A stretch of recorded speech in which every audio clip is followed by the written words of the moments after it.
Hello students, class 12th का chapter first ठोस अवस्था का आज नया टॉपिक पढ़ने वाले हैं, निविड संकुलन। थोड़ा सा अटपटा सा शब्द लगेगा आपको ये सुनकर।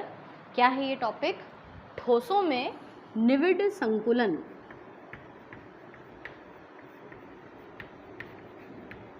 निविड संकुलन मतलब क्लोज पैकिंग इन सॉलिड है। बिल्कुल नई चीज़ है ये आप लोगों के लिए। ठोसों में निविड संकुलन,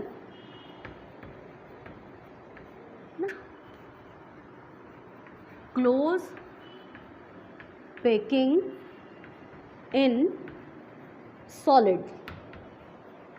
देखिए, हम सभी जानते हैं कि जो ठोस पदार्थ होते हैं उनका प्रमुख अभिलाक्षणिक गुण ही ये है कि उनमें जो रचक कण या अवयवी कण होते हैं वो बहुत ज़्यादा पास पास होते हैं, है ना। इतने पास पास होते हैं कि इनके बीच में कोई अंतराकाशीय अवकाश नहीं होता और ये आपस में एक दूसरे को बहुत ज़्यादा प्रबल आकर्षण बल द्वारा घेरे होते हैं। इस वजह से इनका आकार और आयतन दोनों निश्चित होते हैं। तो निविड संकुलन यानी क्लोज पैकिंग का मतलब भी तो ये हुआ कि जो सॉलिड्स होते हैं वो बहुत ज़्यादा क्लोजली पैक्ड होते हैं, रचक कण बिल्कुल पास पास होते हैं। तो किस तरह से क्लोज पैकिंग होती है इसको हम जानेंगे। तो इसको पढ़ने के लिए ये तीन तरह से हम लोग पढ़ सकते हैं। सबसे पहले हम लोग पढ़ते हैं एक विमीय निविड संकुलन। एक विमीय निविड संकुलन से हमारा तात्पर्य यह है कि जिसमें एक ही विमा होती है, वन डायमेंशनल। जैसे मान लीजिए कि एक गोला बनाया, एक रचक कण, ये दूसरा रचक कण, ये तीसरा, चौथा, है ना। ये हमने क्रम से बहुत सारे रचक कण बनाए हैं और चूंकि इसकी एक ही विमा है तो हम इसको एक सीध में बनाएंगे, ठीक है ना। तो जो एक विमीय निविड संकुलन होता है वो वन डायमेंशनल होता है, यानी कि वो एक ही दिशा में दिखाई देता है। इसमें मुख्य रूप से आपको एक बात ध्यान रखना है कि इनका जो समन्वय अंक होता है, समन्वय संख्या, वैसे हम लोगों ने समन्वय संख्या के बारे में पढ़ा हुआ है, इनका जो समन्वय अंक होता है, क्योंकि कल मैंने आपको सोडियम क्लोराइड की संरचना बताई थी, तो सोडियम क्लोराइड की संरचना में समन्वय अंक 6:6 था, है ना। 6:6 का मतलब क्या कि एक धन आयन को 6 ऋण आयनों ने घेरा है या एक ऋण आयन को 6 धन आयनों ने घेरा है। यहाँ पर समन्वय संख्या या कोऑर्डिनेशन नंबर का मतलब ये है कि इसका CN नंबर है 2, है ना। इसका समन्वय अंक कितना है? 2। मतलब आप इसको केंद्र मान लो, है ना। तो ये कितने कणों को स्पर्श कर रहा है? ये 2 कणों को स्पर्श कर रहा है। इसी प्रकार ये वाला देखो, ये भी एक इधर और एक इधर स्पर्श कर रहा है। मतलब कोई भी एक रचक कण अपने आसपास के कितने अन्य रचक कणों को स्पर्श करता है वह उसकी समन्वय संख्या या कोऑर्डिनेशन नंबर होता है। तो ये हो गया आपका एक विमीय निविड संकुलन। अब हम लोग बात करते हैं द्विविमीय निविड संकुलन की। द्विविमीय निविड संकुलन बहुत ही इंटरेस्टिंग और मज़ेदार लगेगा आपको पढ़ने पर। द्विविमीय निविड संकुलन यानी क्लोज पैकिंग इन 2 डायमेंशनल, है ना, 2 विमाएं जिनकी होती है। तो देखिए, द्विविमीय निविड संकुलन 2 प्रकार का होता है। कैसे 2 प्रकार का होता है इसका नाम अभी मैं आपको नहीं बताऊंगी, आप लोग खुद मुझे कमेंट करके बताएंगे। देखिए, 2 विमाओं से तात्पर्य ये है कि इस तरह से ऐसे भी आप जोड़ सकते हैं कणों को और ऐसे भी नीचे भी जोड़ा जा सकता है। तो सबसे पहले आप लोग क्या करेंगे? देखिए, सबसे पहले हम रचक कणों को बनाते हैं। कैसे बनाएंगे? 1 2 3 4, आप चाहें तो ज़्यादा भी बना सकते हैं। फिर आपको क्या करना है? ये प्रथम पंक्ति है ना, इसको हम लोग लिख लेते हैं प्रथम पंक्ति। प्रथम पंक्ति के जो गोले हैं वो क्रम से हैं। अब आपको जब दूसरी पंक्ति बनानी होगी तो आप फर्स्ट वाली के जस्ट नीचे दूसरा बनाएंगे, ऐसे, है ना। साइज हम लोग सबका सेम ही बनाते हैं वरना गड़बड़ होगी। ये प्रथम पंक्ति के गोले, है ना, उसके जस्ट नीचे दूसरी पंक्ति के गोले यानी रचक कण, उसके जस्ट नीचे तीसरी पंक्ति के गोले, है ना, और इसी प्रकार उसके बिल्कुल ठीक नीचे तीसरी के बाद चौथी पंक्ति के रचक कण हमने यहाँ पर बना दिए, है ना। तो प्रथम, द्वितीय, तृतीय, चतुर्थ पंक्ति हमने यहाँ पर बना ली। और इनमें जो ये 2 डायमेंशनल कैसे हुआ कि ये ऐसे भी जुड़ा हुआ है ना, और इस दिशा में भी है। मतलब इसकी 2 विमाएं हमको नज़र आ रही है। अब यहाँ पर हम कोई भी केंद्रीय पंक्ति देखें, देखो प्रथम और चतुर्थ को तो नहीं गिनेंगे, इन दो में से आप कोई भी एक रचक कण को देख लीजिए। तो ये रचक कण जो है ना, वो जैसे ये केंद्रीय हमने रचक कण माना, तो आप देखिए ना ज़रा, एक किस किस को स्पर्श कर रहा है, एक इसको है ना, एक इसको, एक इधर वाले को, एक इधर वाले को, यानी कुल 4 रचक कणों को स्पर्श कर रहा है। और इन चारों रचक कणों के यदि हम केंद्रों को आपस में मिला दें तो इनके केंद्र को आपस में मिलाने पर हमको एक वर्गाकार संरचना दिखाई देती है। और इसका जो कोऑर्डिनेशन नंबर है वो कितना कहलाएगा, 4, क्योंकि इसमें एक रचक कण अन्य 4 रचक कणों को स्पर्श कर रहे हैं। तो इस संकुलन को हम क्या कहेंगे, हम इसको कहेंगे वर्गाकार निविड संकुलन। ठीक है, इसका नाम हो जाएगा वर्गाकार निविड संकुलन, या इंग्लिश में हम इसको कहेंगे, यहीं लिख देती हूँ मैं इसको, स्क्वायर क्लोज पैकिंग। और स्क्वायर क्लोज पैकिंग को शॉर्ट फॉर्म में हम कह सकते हैं SCP, और SCP का कोऑर्डिनेशन नंबर होता है 4। बिल्कुल क्लियर समझ में आपको आ गया होगा। अब बिल्कुल ऐसे ही वर्गाकार निविड संकुलन के बाद इसका दूसरा जो भाग है वो हम देखते हैं। उसमें आपको क्या करना है कि सबसे पहले ऐसे ही प्रथम पंक्ति के रचक कणों को बनाना है, 1 2 3 4, इसको स्पर्श करते हुए बनाना है। ठीक है, ऐसे हमने प्रथम पंक्ति के गोलों को बना लिया। अब हमको क्या करना है यहाँ पर कि जब हम दूसरी पंक्ति बनाएंगे तो दूसरी पंक्ति के गोलों को इस प्रकार से आपको रखना है कि ये जो हिस्सा है ना, ये हिस्सा कहलाता है इनका अवनमन। क्या बोलेंगे इनको हम, इस जगह को बोलेंगे, जैसे ये देखो मैं यहाँ साइड में बताती हूँ, ये एक गोला है, ये दूसरा गोला है ना, तो ये जो जगह है ये क्या कहलाती है, अवनमन। तो जब आप दूसरी पंक्ति के गोलों को बनाओगे तो दूसरी पंक्ति के गोले इन अवनमनों में फिट करना है ना। तो ये देखो, ये दूसरी पंक्ति का गोला दोनों के बीच में, ये दूसरी पंक्ति का गोला इनके अवनमनों के बीच में, ये दूसरी पंक्ति का गोला इनके बीच और ये इनके बीच, है ना।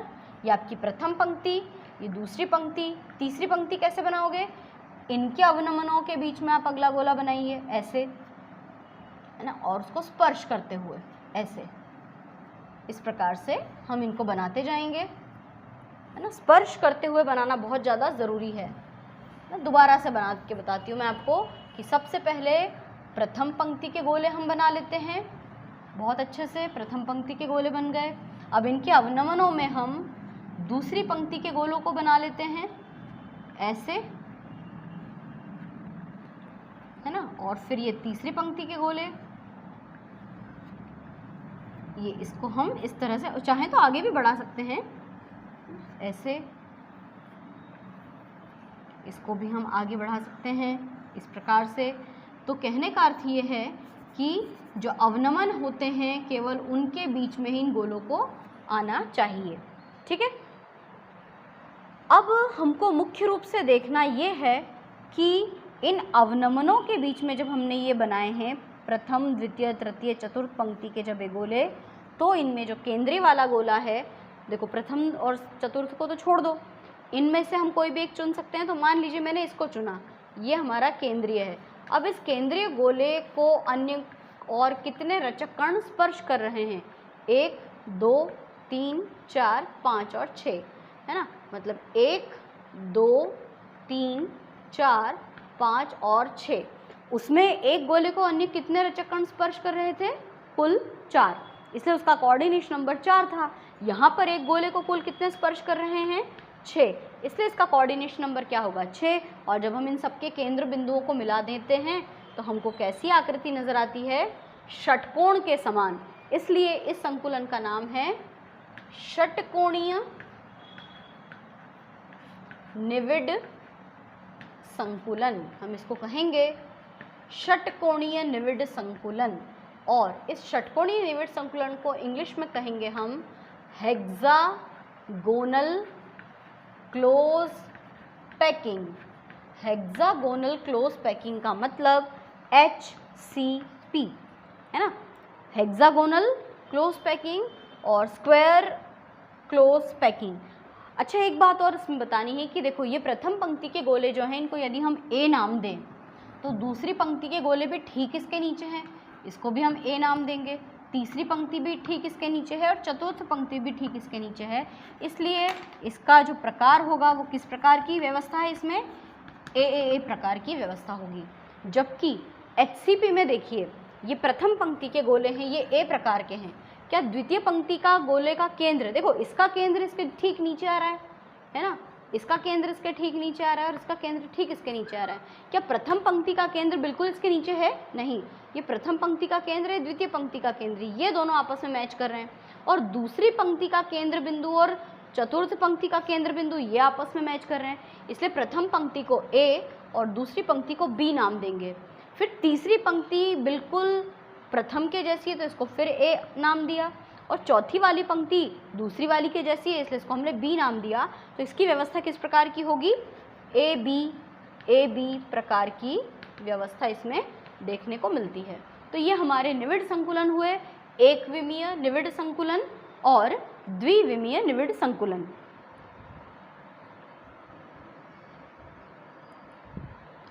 तो एक विमीय और द्विविमीय निविड़ संकुलन में कोई प्रॉब्लम नहीं है, इसका कोऑर्डिनेशन नंबर आपको ध्यान रखना है। अब चलिए हम लोग बात करते हैं त्रिविमीय निविड़ संकुलन की। त्रिविमीय निविड़ संकुलन को थोड़ा सा हमें ध्यान से समझना होगा, क्योंकि उसमें 3 विमाएं होती हैं, उन तीनों को हमें बहुत ही अच्छे से समझना है। विमीय निविड़ संकुलन को जानने के पहले हमें थोड़ा सा एक और टॉपिक पढ़ना बहुत ज़्यादा ज़रूरी है।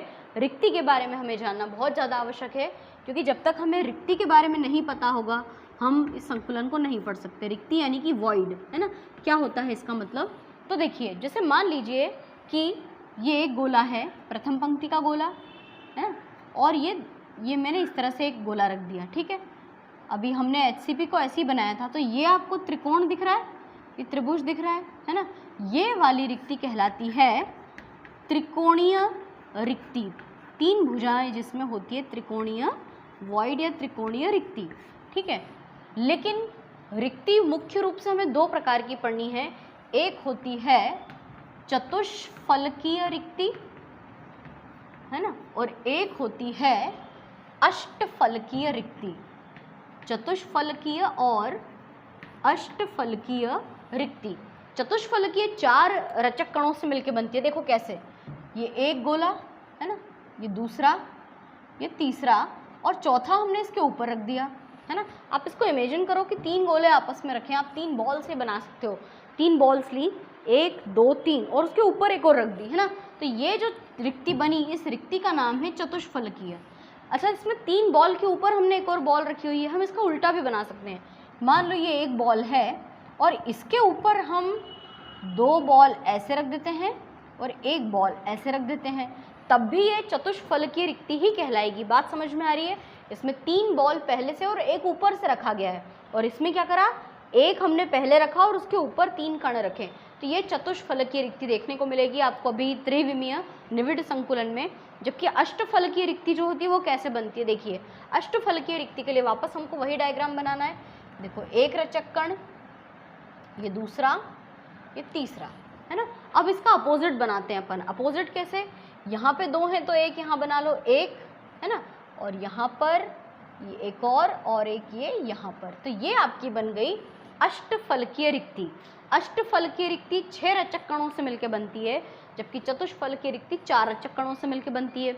जब आपको चतुष्फलकीय रिक्ति दिखाई देगी तो उसमें ऐसा त्रिभुज दिखाई देगा, जबकि अष्टफलकीय रिक्ति बनेगी तो एक त्रिभुज ऐसा और एक त्रिभुज ऐसा। ये देखो, ये एक ऐसा बन रहा है यहाँ पर और एक ये इस तरह से आपको नजर आता है ना। चतुष्फलकीय रिक्ति को हम इंग्लिश में टेट्राहेड्रल वॉइड भी कहते हैं, इसलिए चतुष्फलकीय रिक्ति के लिए हम टी अक्षर का प्रयोग करेंगे। जबकि अष्टफलकीय रिक्ति को इंग्लिश में ऑक्टाहेड्रल वॉइड भी कहते हैं, और ऑक्टाहेड्रल वॉइड को ओ से प्रदर्शित करते हैं। एकदम क्लियर हो गया ये चतुष्फलकीय और अष्टफलकीय रिक्ति। चाहो मैं एक बार फिर से इसको बना के बताती हूँ। चतुष्फलकीय रिक्ति को बनाने का तरीका, ये 1 है ना, ये 2 और ये 3 और एक इसके ऊपर से आ गया। इसका उल्टा बना के देखते हैं, ये 1 बना, है ना, ये एक और, इसके पास एक और ये इसके पास, ऐसे भी बना सकते हैं। जबकि अष्टफलकीय रिक्ति को बनाने का तरीका, पहला गोला, दूसरा गोला, तीसरा, तो एक त्रिभुज बना, अब ये एक गोला, इधर ये दूसरा गोला और इधर ये तीसरा गोला, तो ये एक त्रिभुजीय और एक त्रिभुजीय, ये अष्टफल की रिक्ति बन चुकी है। तो अभी जब हम लोग त्रिविमीय निविड़ संकुलन पढ़ेंगे ना, तो आपको टेट्राहेड्रल, ऑक्टाहेड्रल को ढूंढने में बहुत ही आसानी होगी। तो चलिए अब हम शुरू करते हैं हमारा मुख्य टॉपिक, त्रिकोणीय या त्रिविमीय निविड़ संकुलन। त्रिविमीय निविड़ संकुलन यानी कि 3 डायमेंशनल निविड़ क्लोज पैकिंग, है ना। त्रिविमीय निविड़ संकुलन, अच्छा ये भी 2 प्रकार का होता है। कैसे 2 प्रकार का होता है देखते हैं हम लोग। 3D, है ना। इसमें पहले वाले में आपको क्या करना है मैं आपको समझाती हूँ, है ना।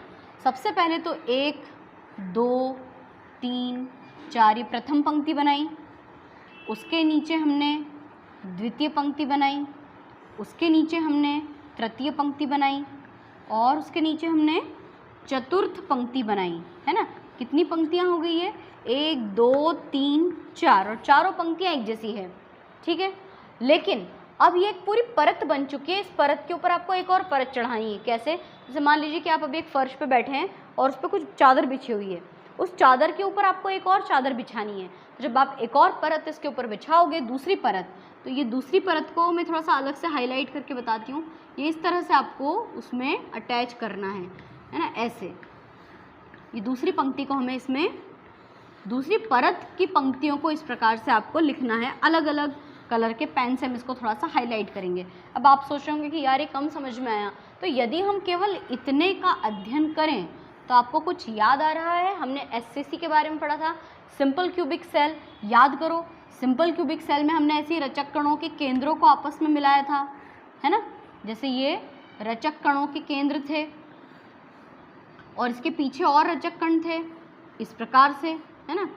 और फिर हमने इनको इस तरह से मिला दिया था, तो ये एक गोला, उसके ऊपर एक और गोला, ये याद आया आपको, है ना। तो ये एससीसी प्रकार का है ना। ये देखो, ये एक चारों से मिलकर स्क्वायर ये बना और चारों से मिलकर स्क्वायर ये बना, इस प्रकार का। तो ये वाली जो संभावना है, यदि हम इसको 3D फॉर्मेशन में बनाएं तो वो किस तरह से आपको दिखाई देगा, है ना। देखो, इसको हम ऐसे भी बना सकते हैं। आपको ये वाला चित्र ज़्यादा क्लियर समझ में आएगा कि ये जो व्यवस्था है, ये वर्गाकार घनीय, या इसको हम घनीय क्लोज पैकिंग भी कहते हैं, क्यूबिक क्लोज पैकिंग यानी CCP। ये देखो, ये जो है ना, अब ये कण ऐसे आपको नजर आएंगे इस तरह से, एक दूसरे के ऊपर रखे हुए। आपकी NCERT की बुक में भी काफ़ी क्लियर चित्र दिया हुआ है इसमें, इस तरह की इसकी ये संरचना है। तो ये क्या कहलाएगा? घनीय निविड़ संकुलन। प्रथम परत के ऊपर दूसरी परत को रखना, और जब प्रथम परत के ऊपर हम दूसरी परत को रखते हैं तो प्रथम परत के कण सब एक जैसे हैं, ए प्रकार के, और उसके ऊपर जब ये दूसरी परत रखी गई तो वो भी तो बिल्कुल उसी के जैसी रखी गई, इसलिए ये ए प्रकार का निविड़ संकुलन है, बिल्कुल ऐसा कैसे ही है। घनीय निविड़ संकुलन, इंग्लिश में इसको हम क्या कहेंगे? क्यूबिक क्लोज्ड पैकिंग, है ना, CCP इसको कहते हैं, शॉर्ट फॉर्म में CCP, ठीक है। तो ये तो हुआ बिल्कुल द्विविमीय का जो प्रथम भाग था, वर्गाकार, उस तरह का। अब आता है आपका दूसरा वाला भाग, है ना। तो जो दूसरा वाला भाग है उसको बहुत अच्छे से समझना, उसकी पूरी संरचना हमको बहुत ध्यान से समझने की आवश्यकता होगी कि इसका नाम हम क्या दें, है ना। द्विविमीय जो है वो षटकोणीय प्रकार का होता है, हेक्सागोनल, मतलब 3D का हेक्सागोनल क्लोज पैकिंग। कैसे बनाएंगे ध्यान से समझिएगा। देखिए, षटकोणीय, वो भी हेक्सागोनल ही था, है ना। तो ये भी है षटकोणीय, द्विविमीय षटकोणीय निविड़ सुसंकुलन के साथ में इसको बनाते हैं। षटकोणीय निविड़ संकुलन, द्विविमीय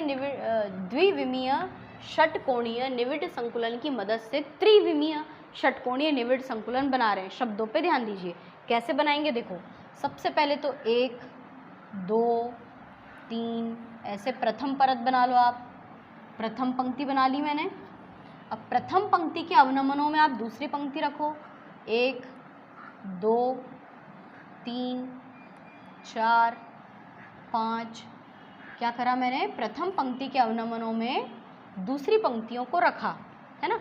कुछ जगह स्पर्श नहीं हो पा रही है, एक बार फिर से बनाते हैं। देखो, एक, आप लोग जब इस वीडियो को देखकर खुद चित्र बनाएंगे ना, तो 2 अलग अलग कलर्स के पेन का प्रयोग करना, बहुत अच्छे से क्लियर समझ में आएगा। तो ये देखो, ये प्रथम पंक्ति के गोले हैं, है ना। अब द्वितीय पंक्ति के गोले बनाते हैं। ऐसे एक, ये दूसरा, ऐसे ही ये सर्कल, ऐसे। ये आपस में टच होना बहुत ज़्यादा ज़रूरी है, स्पर्श करना ज़रूरी है, तभी तो हमको यहाँ पर रिक्तियाँ एकदम स्पष्टतम नज़र आएंगी। अष्टफलकीय रिक्ति और चतुष्फलकीय रिक्ति आपको बहुत क्लियर दिखाई देगी, है ना। ये देखो, ये हमने इस तरह से बना लिया। आप चाहो तो इसको आगे भी बढ़ा सकते हो, है ना। ऐसे हम इसको आगे भी बढ़ा सकते हैं।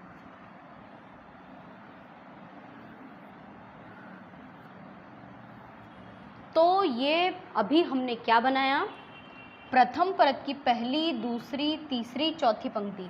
शब्द पे ध्यान देना, परत और पंक्ति अभी प्रथम परत बनी है। जैसे इसमें कैसे पहली परत थी, उसके ऊपर मैंने एक और परत बनाई थी, जैसे एक चादर के ऊपर दूसरी चादर बिछा दी, तो अभी ये पहली वाली ही चादर है, ऐसा समझो।